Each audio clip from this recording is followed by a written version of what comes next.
Who's gonna start gushing first, you or me? Don't get me gushing. Don't get me gushing. On my favorite movie of all time, Nacho Libre. Yeah. It's from the director Jared Hess, who's the same guy who directed Napoleon Dynamite. Yeah. Right? It was supposed to be Jared Hess's big follow-up to, his cult classic. And you can see that in both the films. Both the films have a very similar sense of humor and in the way that the characters are presented. Yeah. I think that's a big reason this movie kind of flew under the radar. It was almost seen as the failed attempt to pull off another Napoleon Dynamite cult classic style movie. On Rotten Tomatoes, it's sitting at a critic score of 39% and an audience score of 55%. On the surface, it looks like it was a throwaway film that wasn't really enjoyed by people, but you see, if you go online and you talk to people and they look back on it so fondly, Nacho Libre still carries a very deep connection with a lot of audience members, and I can tell it still has a special place in a lot of people's hearts, but it's just not talked about. It hasn't been given its flowers for being such a great comedy movie like it was, you know? Nacho Libre is one of the best comedies of the 21st century, and I hold it down like that. It's about a Mexican friar who lives in a monastery that's also an orphanage. To help pay for the food to feed the orphans, he becomes a luchador.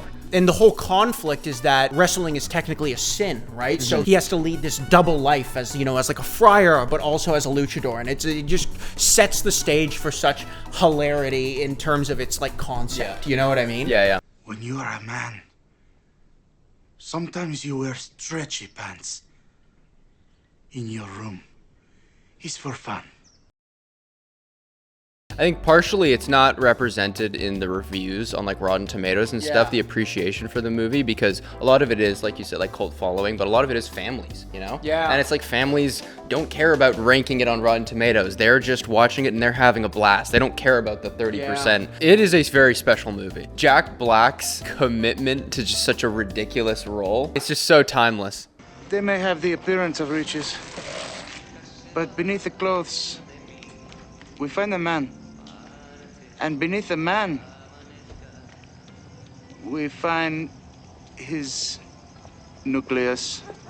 His facial expressions, it's like Jim Carrey level facial expressions. 100% would liken him to Jim Carrey. With how animated he is, you can tell he was having so much fun. If you've seen Napoleon Dynamite, you know the quirky, goofy, awkward humor that was kind of such a success in that movie. And that's definitely replicated in Nacho Libre to an extent, but it has that Jack Black touch throughout that makes it its own.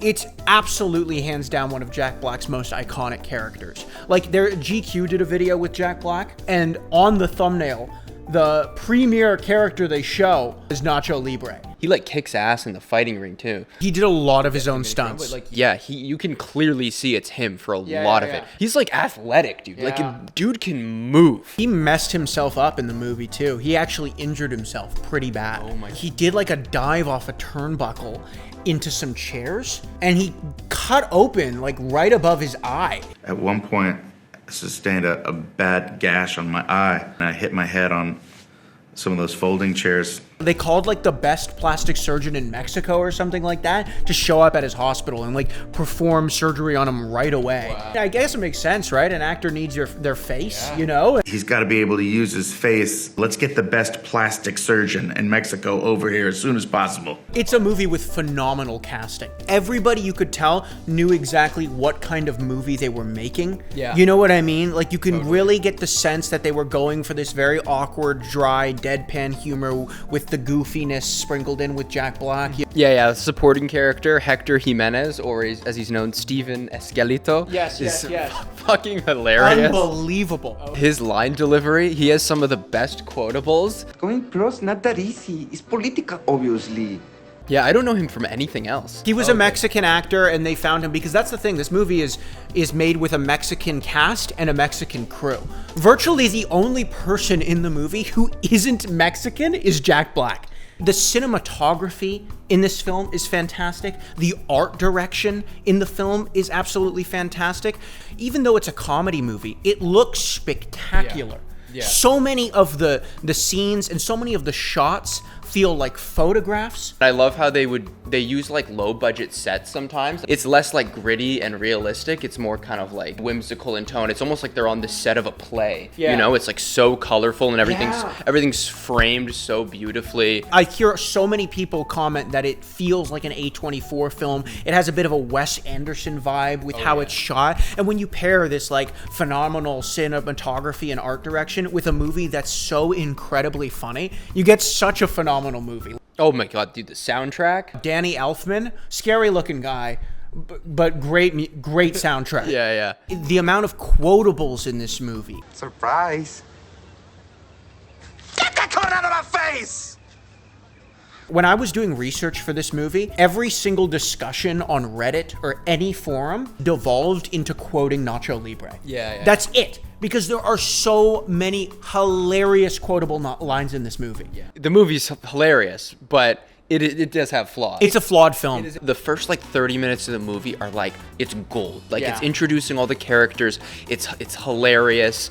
Every scene feels like it has a reason, progressing the plot, progressing the story. And then it just screeches to a halt. It starts to feel around the second act that they had a really, really good idea, but then having to introduce like actual plot points became a struggle for them. And they had the idea for the setup, setting the stage of how he falls into wrestling, and they have the idea for the ending. He becomes champion. He saves the orphan. But Yes. that little pesky middle part of the movie Where we need to have actual plot. yeah, the actual movie part where it's not setup, it's not resolution. Yeah. What's going on here? Yeah. And he's possessing eagle powers. Yeah, Leads yeah. nowhere. He's a water gypsy. He knows where to find eagle eggs. While it's such a hilarious movie, there are scenes that genuinely feel like they should have been deleted scenes. And I get it. Comedy movies need parts in the film that aren't necessarily like contributing to the plot, but still just for the sake of hilarity, they're in the movie. I understand that. But again, there's so many throwaway segments in this movie. It's like it felt like they needed to fill an hour and a half. That's really what it felt like to me. And so Act 2 is not great. And then some of the slapstick is like, I can get why some people might take issue with some of it. Con permiso. It's like exceedingly lowbrow at times. Yeah, like canned like fart noises. It is the cheapest joke of all time. Yeah. Twice, and they do it twice.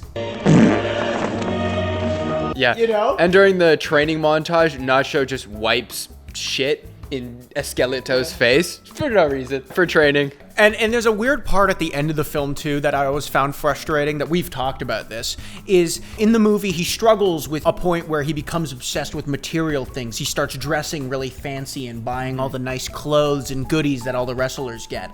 And at the end of the movie, once he realizes that it's truly about the orphans, we think that he's kind of overcome that part of his personality and he's gone back to being a humble friar. But in the end of the film, he appears in this like lavish turquoise blue robe in these shiny white boots, and he's like gallivanting around these like Mayan ruins, and it's like, okay, so did he learn anything? I know. Did he actually learn anything, or is he still incribly vain and obsessed with like material things? Kind of like undermines the character development when he pulls up in like a custom friar's robe. Exactly. It's like handcrafted. But yeah, no, it's actually crazy. Jack Black ended up working with Jared Hess again very recently on the Minecraft movie. As a child, I yearned for the mines. Jared Hess directed the Minecraft movie, and after 20 years, Jack Black and Jared Hess were able to get back together and work together on a film.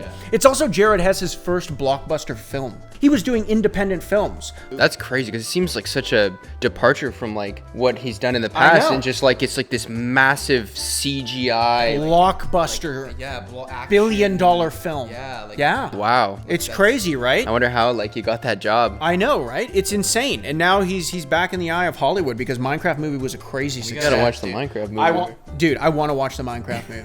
I really do. I'm about to fucking pass out. We've got no AC. It's 30 degrees outside. Do yourself a favor. Watch Nacho Libre. Again, if you please, Again. I'm assuming you've already watched it, for the love of God.